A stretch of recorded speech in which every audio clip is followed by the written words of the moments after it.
menyerah akan hidupku. Ku kagumi caramu mencintaiku. Kau ada di cerita proses hidupku. Di titik terendahku kau hadir untuk mengangkatku. Ku tahu kau tak menyerah akan hidupku. Tak terbatas kuasamu, tak terduga caramu. Kau yang ku andalkan di setiap langkah hidupku. Tak terbatas kasih-Mu, tak terduga jalan-Mu. Kau yang ku percaya di segala musim hidupku.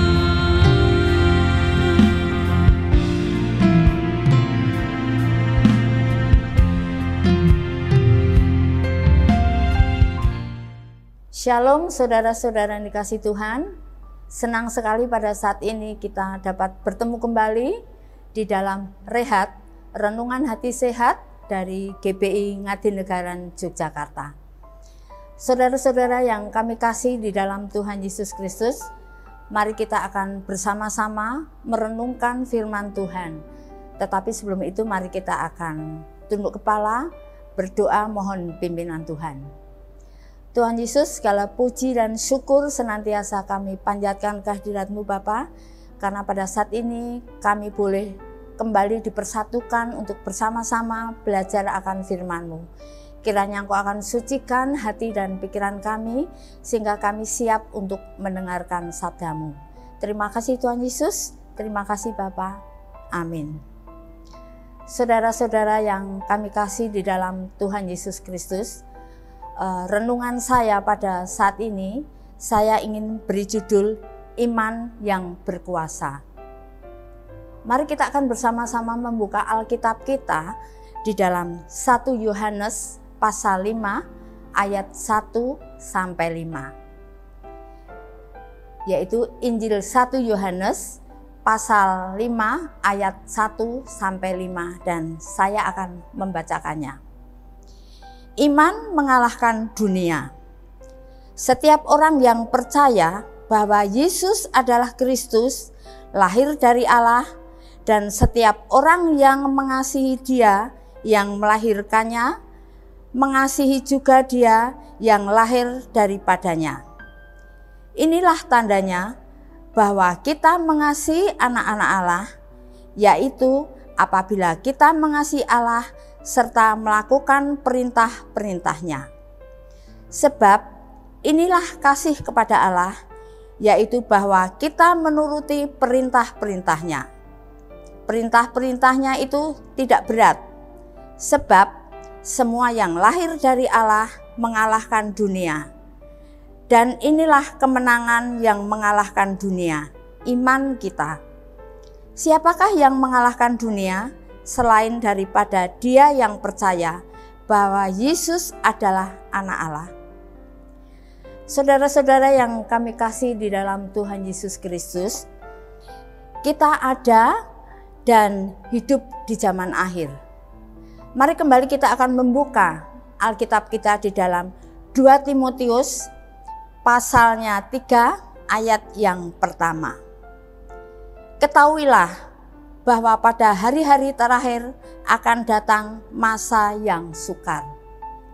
Saudara-saudara yang dikasihi Tuhan Yesus, di dalam pembacaan Timotius tadi dengan jelas menyatakan bahwa kondisi dan keadaan akhir zaman berada dalam suatu masa yang sulit dan sukar. Ya, kejahatan manusia akan semakin bertambah-tambah, baik dalam segi bentuk, jenis dan bobot dari suatu kejahatan itu. Ya, jadi kenapa keadaan zaman dunia akhir ini sulit dan sukar? Karena memang banyak orang yang membutuhkan kehidupan yang layak, dapat mencukupi, sehingga mereka berusaha untuk mencari pekerjaan. Sedangkan pada masa-masa itu sulit untuk mendapat pekerjaan, sehingga terjadilah kejahatan-kejahatan yang miris. Kalau kita lihat di mana kita disuguhkan bermacam-macam kejahatan yang terjadi di televisi maupun di surat-surat kabar. Ya, bagaimana dia dapat mencukupi sehingga dia tidak berpikir secara nalar yang baik. Mereka berusaha untuk mendapatkan sesuatu sehingga mereka melakukan kejahatan, merampok, lalu membunuh. Dan yang saya tidak bisa berpikir bahwa orang yang sudah cukup kaya, mempunyai segala sesuatu, mereka pun secara materi masih kekurangan sehingga dia melakukan korupsi dan lain sebagainya. Saudara-saudara yang kami kasih di dalam Tuhan Yesus Kristus, juga akan terjadi penurunan, bahkan akan terjadi runtuhnya standar moral kehidupan manusia. Saudara-saudara yang kami kasih di dalam Tuhan Yesus Kristus, memang dari segi moral manusia sudah banyak yang bobrok, ya. Di antara lain yaitu bagaimana kita melihat orang yang sudah berkeluarga, mempunyai suami, mempunyai istri, tetapi mereka masih melakukan perselingkuhan. Ya. Bagaimana kita melihat anak-anak yang membutuhkan perlindungan dari orang tua, dari orang-orang yang mengasihinya. Di luar ada seorang yang sungguh-sungguh tega merusak masa depannya, menganiaya, perkosaan, dan sebagainya. Saudara-saudara yang kami kasih di dalam Tuhan Yesus, bahkan juga akan bermunculan penyesat-penyesat yang menggunakan label kekristenan. Mari kita akan buka kembali di dalam 1 Timotius pasal 4 ayat yang pertama. Tetapi Roh dengan tegas mengatakan bahwa di waktu-waktu kemudian ada orang yang akan murtad, lalu mengikuti roh-roh penyesat dan ajaran setan-setan. Saudara-saudara yang kami kasih di dalam Tuhan Yesus Kristus, beberapa tahun yang lalu saya pernah didatangi, yaitu boleh dikatakan ajaran-ajaran sesat, ya. Seorang pemuda yang sangat muda dan seorang ibu beserta juga anak perempuan. Mereka datang, mereka bersaksi tentang keselamatan dan sebagainya kepada saya. Lalu saya mengatakan, memang saya harus tegas mengenai iman saya. Saya berkata kepada beliau-beliau tersebut bahwa saya sudah bergereja, saya orang Kristen, saya guru sekolah minggu, dan saya pernah mengenyam di sekolah STBI.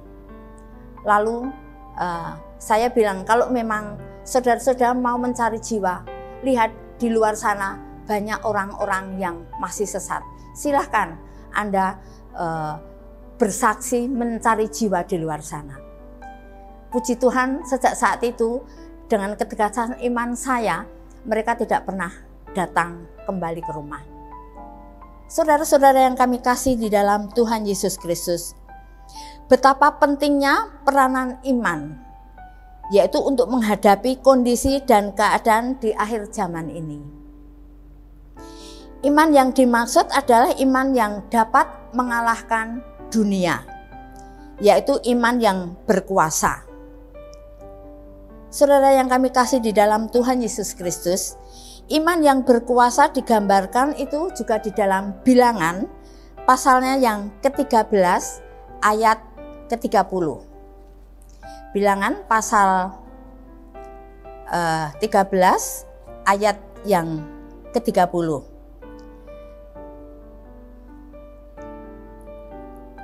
Kemudian Kaleb mencoba menenteramkan hati bangsa itu di hadapan Musa, katanya, "Tidak, kita akan maju dan menduduki negeri itu, sebab kita pasti akan mengalahkannya." Lalu disambung dengan Bilangan pasal yang ke-14 ayat 6 dan 8.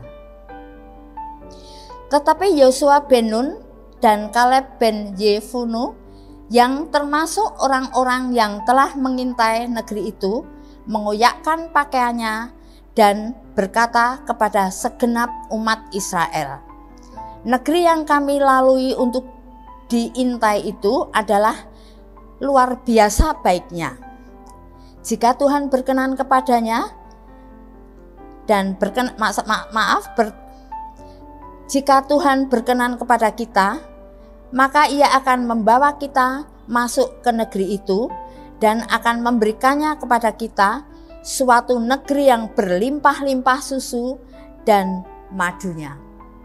Saudara-saudara yang kami kasih di dalam Tuhan Yesus Kristus, sudah jelas sekali bagaimana pada saat Tuhan memberitahukan kepada Musa supaya memilih ke-12 pengintai untuk mengintai di tanah Kanaan itu, ya. Yaitu Tuhan berjanji bahwa bangsa Israel akan diberkati dan diberikan tanah Kanaan itu. Nah, tetapi apa yang terjadi? Ke-12 pengintai yang gagal 10, ya, yang berhasil adalah 2, yaitu Yosua dan Kaleb. Mengapa dia berhasil? Ya, dia berhasil karena Yosua dan Kaleb memiliki iman yang diletakkan kepada suatu dasar kebenaran firman Allah. Ya, dia merasa yakin dan percaya bahwa ini adalah perintah dari Tuhan.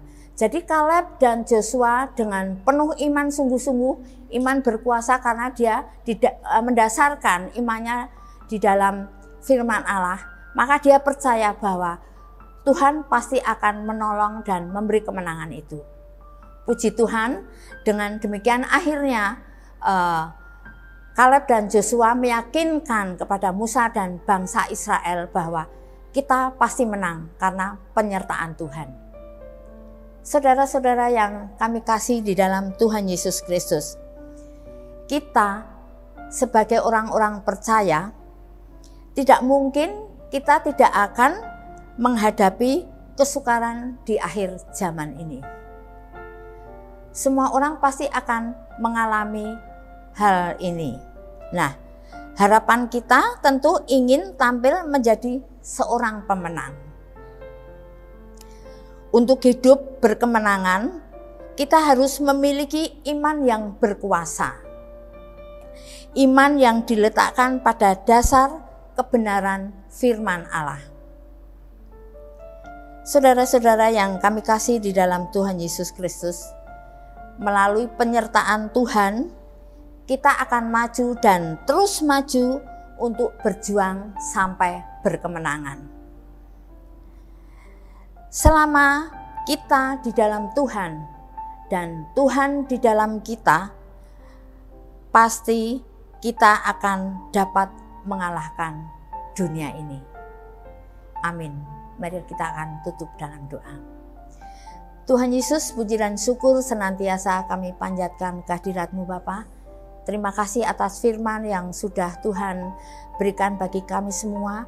Bagaimana kami dapat meneladani tokoh dari Kaleb maupun Yosua yang Tuhan pakai untuk menduduki negeri Kanaan yang sudah Tuhan janjikan kepada bangsa Israel. Terima kasih Bapa, kami yakin dan percaya bahwa iman kami berkuasa karena iman kami dasarkan di dalam firman Tuhan. Biarlah renungan pada pada saat ini dapat memberkati kita semua, dan biarlah dimanapun kita berada supaya juga bisa menjadi berkat bagi banyak orang. Terima kasih Tuhan Yesus, terima kasih Bapa. Amin. Tuhan memberkati.